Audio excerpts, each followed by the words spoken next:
The bizarre and amazing art collection of Barton Benish is on display at the North Dakota Museum of Art on UND's campus. Everything from a stuffed mink wearing a mink coat to Johnny Cochran's handkerchief, used during the O.J. Simpson trial. Benish became friends with the museum's director Laurel Reuter, and upon his death in 2012, the entire contents of his New York City apartment were donated to the museum, and they're now on display. This is a recreation of Barton Benish's apartment. Barton was an artist who had one of the first shows in this building when we opened it in 1989. And he was friends with our director for 30 years after that opening. Over the years, he came to wonder about what he was going to do with all of his stuff when he passed away. And, I guess over dinner one night, he and Laurel decided, why don't we just move it to North Dakota and create a 21st century artist studio. And so that was sort of the rough plan until 2012, I believe it was, when he passed away, when it became a reality. He fell in love with North Dakota after his first show and decided that he wanted his final resting place to be in North Dakota. Yeah, was he a painter or? He was mostly a collage artist. He started as a painter. Okay.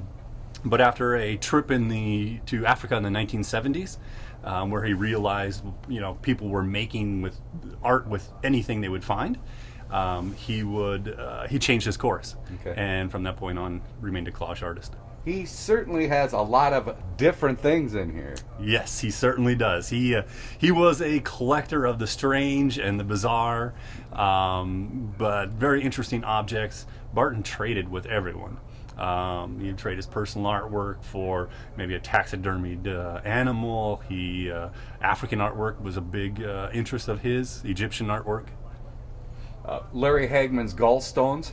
Yes, he did receive those. One of the things that he was known for was receiving objects that belonged to a famous person. So, he had M&Ms from Ronald Reagan's desk, you name it, Larry Hagman's gallstones, just whatever came across his desk. And here are just a few things that came across his desk.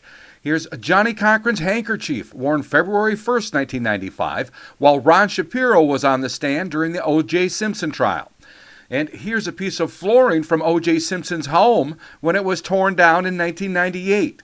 And here's the paper containing a statement from Tom Brokaw he read on NBC News after O.J. canceled an interview in 1995. And here's a watercolor Benish painted using water from Dick Van Dyke's swimming pool. Oh yeah, there's more, much more. Let's look into his crime drawer. Tile from the bathroom where Nancy Spurglin was found murdered by Sid Vicious. October 11th, 1978, Chelsea Hotel. And there's much, much more.